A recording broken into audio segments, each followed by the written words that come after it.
चला आज एक स्पेशल रेसिपी बघू, ते पण शाही तुकडा. आणि तुम्हाला माहिती आहे का, ह्याला असं शाही तुकडा नाही म्हणत, कारण ह्याची चव एवढी अप्रतिम आहे का नाही. म्हणूनच कदाचित ह्याचं नाव शाही तुकडा पडला असेल.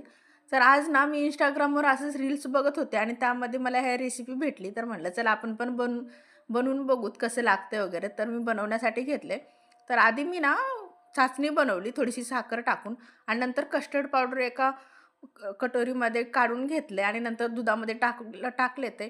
तोपर्यंत ब्रेड घेतले आणि ब्रेडच्या बाजूचे ना सगळे जे कट्स असतात ना ते काढून घेतले, कापून घेतले आणि मधून त्याला कट केले ट्रायंगलमध्ये. तसं आपण कोणत्याही स्क्वेअर कट वगैरे घेऊ शकता, पण मला हे आवडलं कारण हे छान पण दिसत होतं आणि बऱ्याच लोकांचे मी हेच व्हिडिओ बघितले होते म्हणून. पण त्याला थोडंसं गोल्डन ब्राऊन होईपर्यंत तळून घेतले आणि तोपर्यंत माझी चाचणी ही रेडी झाली होती आणि मी कस्टर्ड पावडर टाकून व्यवस्थित रबडी पण बनवून घेतली होती आणि रबडी पण खूप छान झाली होती बरं का. जर तुमच्याकडे कस्टर्ड पावडर नसेल ना, तर तुम्ही कोको पावडर वगैरे काहीही यूज करू शकता. म्हणजे आपण ड्रायफ्रुट्स पावडर टाकताना ते पण यूज करू शकता, त्याने पण खूप छान होते.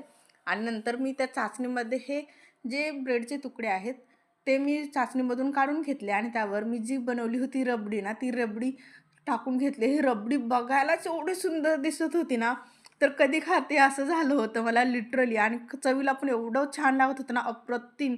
आणि त्यावर थोडेसे फ्रुट्स वगैरे टाकून घेतले आणि नंतर मी मस्त मजेत खाल्ले. ही रेसिपी तुम्हाला कशी वाटली कमेंटमध्ये सांगा. चला भेटू पुन्हा. बाय.